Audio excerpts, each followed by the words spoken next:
बिस्मिल्लाहिर्रहमानिर्रहीम। अस्सलाम वालेकुम स्टूडेंट्स।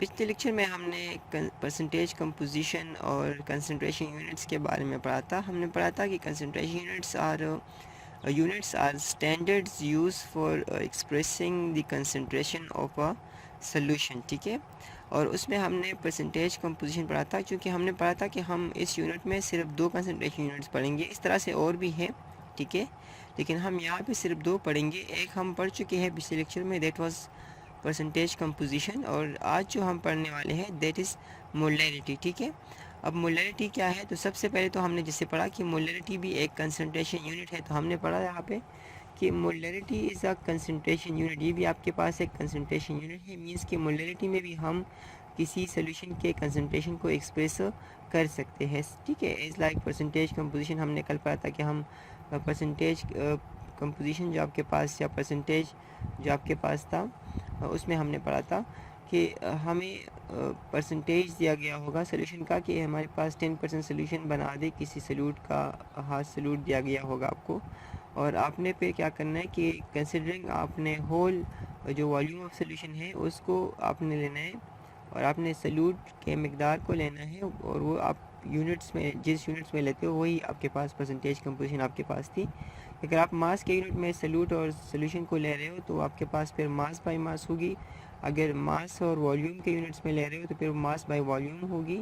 ठीक है, और अगर वॉल्यूम मतलब कि सॉल्यूट वॉल्यूम में ले रहे हो और सॉल्यूशन जो है वो मास में ले रहे हो तो वो वॉल्यूम बाय मास होगी। और अगर दोनों मतलब कि सॉल्यूट भी वॉल्यूम में ले रहे हो, वॉल्यूम के यूनिट्स में, और सॉल्यूशन भी, तो वो आपके पास फिर वॉल्यूम बाय वॉल्यूम होगी। ठीक है, आज जो हमारे पास है दैट इज़ मोलैरिटी। अब मोलैरिटी क्या है? तो molarity is defined as the number of moles. जैसे याद है कि नाम से भी वाज़ेह है, नाम में भी है ना, मोल। ठीक है, तो it is the number of moles of solute dissolve पर डेसीमीटर क्यूब ऑफ सोल्यूशन। ठीक है, अच्छा, डेसीमीटर क्यूब के साथ ब्रैकेट में देखिए लीटर लिखा हुआ है। ये इसलिए कि हमारे पास एक कुछ कन्वर्जन फैक्टर है जो आप इस यहाँ पे भी साइंटिफिक इन्फॉर्मेशन में भी आप पढ़ लोगे कि 1 डेसीमीटर क्यूब आपके पास 1 लीटर के बराबर होता है, जबकि 1 डेसीमीटर क्यूब आपके पास 1000 सेंटीमीटर क्यूब के बराबर होता है। ठीक है, ये आपके पास 2 कन्वर्जन फैक्टर्स है जो आप यूज़ कर सकते हो। ठीक है, अब molarity is a concentration unit, एक कंसंट्रेशन यूनिट है। It is defined as the number of moles of solute dissolved per decimetre cube या लीटर ऑफ सोल्यूशन। ठीक है, मतलब कि सॉल्यूट को हमने मोल्स में लेना है। आपने पढ़ा है कि moles is the SI unit for amount of substance. Amount of substance के लिए जो सिस्टम इंटरनेशनल में यूनिट चुना गया था, जो चूज़ किया गया था, दैट वाज मोल। ठीक है,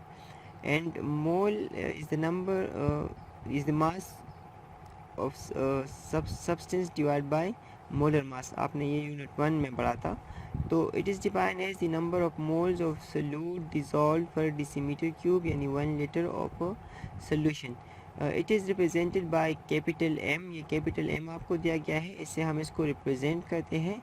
the formula used for preparation of molar solution. जो फार्मूला हम यूज़ करते हैं मोलैरिटी, मतलब कि कोई खास मोलर सोल्यूशन, कोई खास मोलैरिटी वाला सोल्यूशन बनाने के लिए, तो वो फार्मूला क्या है? तो यहाँ पे देखें तो आपको वो फार्मूला गिवन है कि मोलैरिटी आपके पास इक्वल होता है number of moles of solute. उसी डिफिनीशन को यहाँ पे इक्वेशन के फॉर्म में लिखा गया है कि molarity is equal to the number of moles of solute present in या divided by volume of solution in dm cube, in dm cube, decimetre cube. ठीक है, अब देखिए तो आपने फर्स्ट यूनिट में पढ़ा था कि number of moles of solute मालूम करने के लिए, या मोल ऑफ सब्सटेंस मालूम करने के लिए हमारे पास इक्वेशन था कि amount of solute in grams, या हमने पढ़ा था मास इन ग्राम्स, याद है आपको? ठीक है, हमने मोल के लिए क्या पढ़ा था कि mole is equal to mass in grams. ठीक है, mass in gram divided by molecular mass of solute. Mass in gram या amount of solute in grams आपने लेना है, और उसके बाद मोलिकुलर मास ऑफ सोल्यूट, मतलब कि जो सोल्यूट का फार्मूला है उससे उसके उसमें जो एलिमेंट्स हैं उनके एटम्स को, एटम्स के मास को सम अप करके आपके पास जो आता है दैट इज़ मोलिकुलर मास। मैंने आपको न्यूमेरिकल्स जो करवाए थे इस वीडियो के लिए, उसमें मैंने आपको समझाया भी था कि मोलिकुलर मास, मोलर मास, ये सभी सेम होते हैं, फार्मूलाज उनके सेम होते हैं। The difference is in their unit. ठीक है, कि आपके पास अगर MU यूनिट है तो वो मोलिकुलर मास होता है, अगर ग्राम यूनिट है तो वो ग्राम मॉलिक्यूलर मास होता है, अगर ग्राम एटॉमिक मास यूनिट मतलब कि इस तरह हो ना तो वो ग्राम मॉलिक्यूलर मास होगा, और अगर आपके पास ग्राम पर मोल हो तो आपके पास फिर मोलर मास होता है। तो आप इसकी जगह मोलर मास भी लिख सकते हो, ठीक है। यहाँ पे मोलर मास इसलिए नहीं लिखा हुआ क्योंकि आप ऐसा ना हो कि आप इसमें फिर कंफ्यूज हो जाओ। तो यहाँ पे है कि mole is equal to amount of solute in grams divided by molecular mass of solute, ये मोल के लिए है, ठीक है। हम इस इक्वेशन को अगर देखें तो इसको हम इस तरह भी लिख सकते हैं ना कि number of moles of solute multiply by 1 over dm cube of solution, इस तरह भी हम लिख सकते हैं, ठीक है। तो ये देखिए कि ये मोल हमने अलग कर दिया, अगर हम इनको दोबारा मल्टीप्लाई करें तो यही इक्वेशन आता है। देखिए मोल को 1 के साथ मल्टीप्लाई कर ले तो number of moles of solute आ जाएगा, ठीक है। और फिर नीचे जो यहाँ पे 1 है उसको ये decimetre volume of solution decimetre cube में मल्टीप्लाई कर ले तो आपके पास वही आ जाएगा। तो इस इक्वेशन को हम इस तरह भी लिख सकते हैं, ठीक है। और फिर हमने पढ़ा कि मोल के लिए हम लिखते हैं कि amount of solute in grams divided by molecular mass of solute, ठीक है। अब इसी मोल की वैल्यू को हमने इस इक्वेशन में पुट करना है, इस मोल की जगह, इस नंबर ऑफ मोल की जगह। तो हमने लिखा कि नंबर ऑफ मोल हमारे पास इक्वल है amount of solute in grams divided by molecular मास, क्योंकि मोल के लिए हमारे पास कोई ऐसा मतलब कन्वीनियंट ऑपरेटर्स या कन्वीनियंट इंस्ट्रूमेंट नहीं है जिससे हम इजीली मोल को मेजर कर सकें, ठीक है। तो इस वजह से हम मोल को किसी ऐसे मतलब किसी ऐसी यूनिट में कन्वर्ट करते हैं, किसी ऐसे स्टैंडर्ड में कन्वर्ट करते हैं जो कि इजीली या कन्वीनियंटली आपके पास मेजरेबल होता है, जैसे कि मास है आपके पास, ठीक है। तो यहाँ पे देखिए तो मास आपके पास हमने मोल की जगह मास के यूनिट्स लिए ताकि हम इसको इजीली मेजर कर सकें विद बैलेंस, ठीक है। तो यहाँ पे देखिए कि molarity is equal to amount of solute in grams divided by molecular mass of solute, ठीक है। ये हमने इस मोल के लिए लिखा जैसे यहाँ पे है। एंड फिर ये 1 over dm cube of solution आप लिख ले तो या उसको मल्टीप्लाई करोगे तो आपके पास आ जाएगा, इसके साथ 1 मल्टीप्लाई हो जाएगा तो ये वही आ जाएगा, और नीचे आपके पास आ जाएगा molecular mass of solute multiply by volume of solution in dm cube, ठीक है। ये इक्वेशन आपने याद रखना है, ठीक है, कि जब भी आपको कोई फार्मूला दिया गया हो और आपको उसका मास इन ग्राम दिया गया हो या आपको उसका मतलब कि नंबर ऑफ मोल्स अगर दिए हो तो फिर तो आपने ये वाला फार्मूला यूज़ करना है। अगर आपको कहे कि इतने मोल्स ऑफ सल्यूट है आपके पास और उसको आपने इतने डेसीमीटर क्यूब में डिसॉल्व किया है तो आप उसकी मोलैरिटी मालूम कर ले, तो बस सिंपल है, आपने उस नंबर ऑफ मोल्स को लेना है और उसको उस वॉल्यूम पे जो वॉल्यूम की वैल्यू आपको दी गई है उस पर डिवाइड करने आपके पास सिंपली मोलैरिटी आ जाएगी। लेकिन अगर आपको अमाउंट मतलब कि जो सल्यूट का मिकदार है वो आपको ग्राम्स में दिया गया है तो फिर आप ये वाला फार्मूला आपने याद रखना है कि molarity is equal to amount of solute in grams divided by molecular mass of solute multiply by volume of solution in dm cube, ठीक है। ये फार्मूला आपको याद होना चाहिए, क्लियर। देखिए मैं आपको दोबारा समझा रहा हूँ। देखिए मोलैरिटी में हमने पढ़ा कि number of moles of solute dissolved in decimetre cube of solution, तो हमने लिखा number of moles of solute divided by volume of solution in dm cube, ठीक है। फिर हमें ये पता है कि mole is equal to mass in grams divided by molar mass, ये हमने यूनिट 1 में पढ़ा था, ठीक है। तो ये जो आपके पास इक्वेशन ए है जिसमें हमने पढ़ा number of moles of solute multiply divided by volume of solution in dm cube, इसमें अगर हम ये नंबर ऑफ मोल्स की जगह ये वाली वैल्यू पुट कर ले तो हमारे पास ये इक्वेशन ए का जो अल्टरनेटिव फॉर्म आएगा, जो आपके पास नेक्स्ट इसका फॉर्म आएगा वो ये होगा कि molarity is equal to mass in grams of solute divided by molar mass of solute, ये आपके पास मोल के लिए हमने लिखा, और multiply by 1 over volume of solution. ये मैंने आपको बताया था कि हम इस तरह भी कर सकते हैं इस इक्वेशन को कि नंबर ऑफ मोल्स अलग कर ले, ये वॉल्यूम अलग कर ले, तो हमारे पास आ जाएगा कि number of moles of solute multiply by 1 over dm cube of solution या volume of solution in dm cube, ठीक है। तो वही इक्वेशन मैंने यहाँ पे आपको अप्लाई करवा के दिया है कि मोलैरिटी में हमने मोल की जगह ये लिखा और जो 1 over वॉल्यूम ऑफ सोल्यूशन रह गया है आपके पास वो हमने फिर इसके साथ यहाँ पे लिखा मल्टीप्लिकेशन में। अगर हम इनको मल्टीप्लाई कर ले तो ये मास इन ग्राम्स ऑफ सल्यूट 1 के साथ मल्टीप्लाई होकर वही आ जाएगा, जबकि नीचे जो मोलर मास ऑफ सल्यूट है उसको volume of solution in dm cube जो आपके पास है उसके साथ मल्टीप्लाई करके आपके पास आ जाएगा molar mass of solute multiply by volume of solution in DM cube.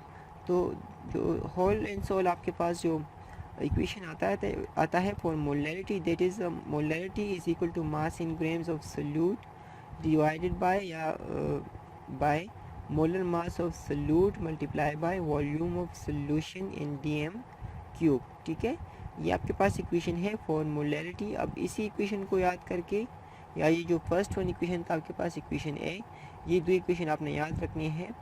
आपने अपने न्यूमेरिकल प्रॉब्लम्स में इन इक्वेशंस को हल करना है depending on the requirements for numerical problem and the noun data in the numerical problem. आपने इन दो यूनिट्स, इन दो फॉर्म्स में जो alternative forms of same equation है, इसमें आपने क्या करना है, उनको यूज़ करना है, चूज़ करना है आपने इन दोनों में से कि कौन सा आपने यूज़ करना है। अगर आपको मोल्स ऑफ सल्यूट दिए हो और वॉल्यूम ऑफ सोल्यूशन आपको दिया हो तो आपने वो फर्स्ट वन यूज़ करना है, दैट इज़ इक्वेशन ए। और अगर आपको मास दिया गया हो किसी भी सल्यूट का तो फिर आपने यूज़ करना है इक्वेशन, ये लास्ट वाला इक्वेशन बी, हम इसको यहाँ पे नाम दे देते हैं। चलें, ठीक है,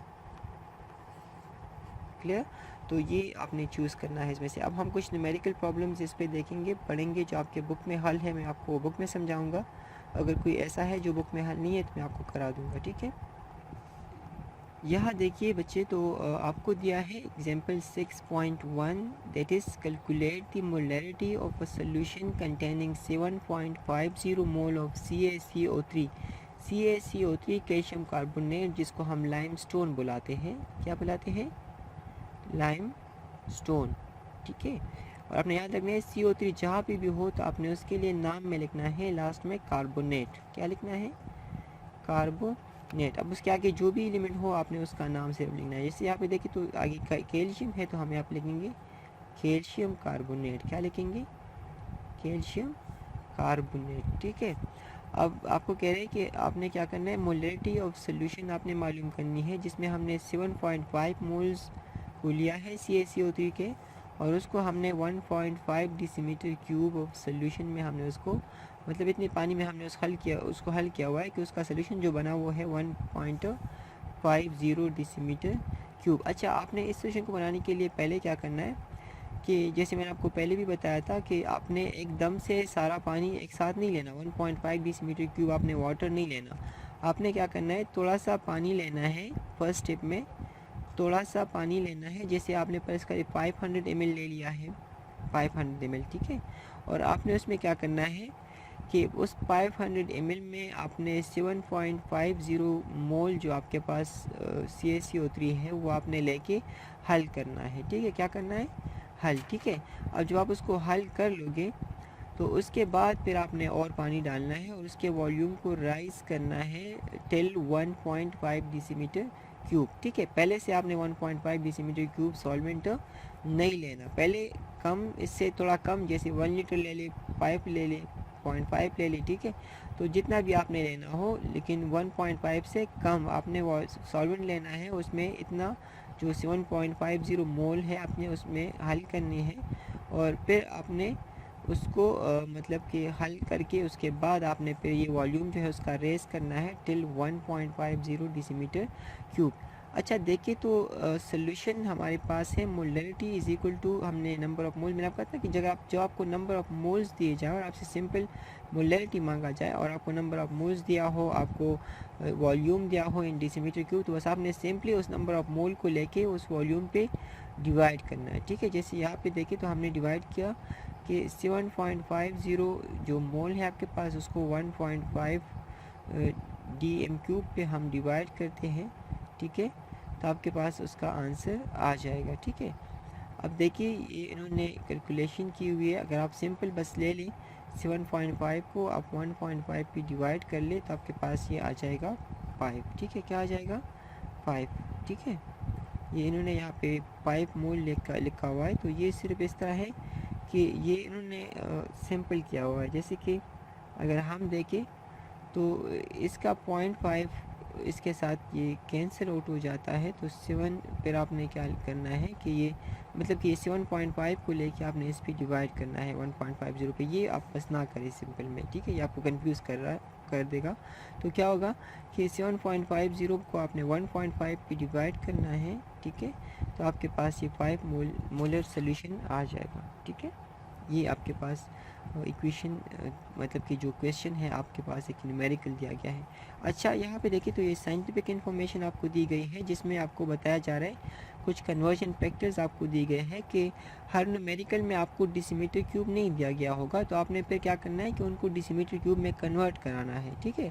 अब देखिए कैसे कन्वर्ट कराना है, तो आपके पास ये कुछ कन्वर्जन फैक्टर है कि 1 DM³ आपके पास इक्वल होता है 1 लीटर के, किस इक्वल होता है 1 लीटर के, ठीक है। और 1 लीटर जो आपके पास होता है that is equal to 1000 centimetre cube, ठीक है। फिर 1000 सेंटीमीटर क्यूब आपके पास 1000 ml के इक्वल होता है। दैट मीन्स कि ये सारी क्वांटिटीज़ ये जो ml डेसीमीटर क्यूब इनमें ये रिलेशन है आपके पास कि 1 DM³ आपके पास 1 लीटर के इक्वल होता है, 1 लीटर आपके पास 1000 सेंटीमीटर क्यूब के इक्वल होता है, और 1000 सेंटीमीटर क्यूब आपके पास इक्वल होता है 1000 ml के। तो मतलब ये हुआ कि 1 डेसीमीटर क्यूब आपके पास 1000 ml के भी बराबर होता है, 1000 सेंटीमीटर क्यूब के भी बराबर होता है, एंड 1 लीटर के भी बराबर होता है, ठीक है। और आपने याद रखना है कि अगर इन्हीं को हम यूज़ कर ले तो हमारे पास आता है कि 1 सेंटीमीटर क्यूब, अगेन दोनों को ले लेना, तो 1 सेंटीमीटर 1 क्यूबिक सेंटीमीटर और 1 centimetre cube is equal to 1 ml, ठीक है। ये कन्वर्जन फैक्टर्स आप लोगों ने याद रखने हैं, क्लियर। अच्छा, इसके साथ आज का लेक्चर जो हमारा है वो ख़त्म होता है। अगले लेक्चर में हम इंशाल्लाह न्यूमेरिकल प्रॉब्लम्स पढ़ेंगे, that is based on molarity और मोलर इक्वेशन। जो आपके पास ये मोलैरिटी के लिए जो इक्वेशन है इस पे बेस करके हमने कुछ न्यूमेरिकल्स हल करने हैं, वो न्यूमेरिकल्स हम नेक्स्ट लेक्चर में पढ़ेंगे, समझाऊंगा मैं आपको, ठीक है। तब अब मैं आपसे इजाज़त चाहता हूँ। अल्लाह हाफ़िज़।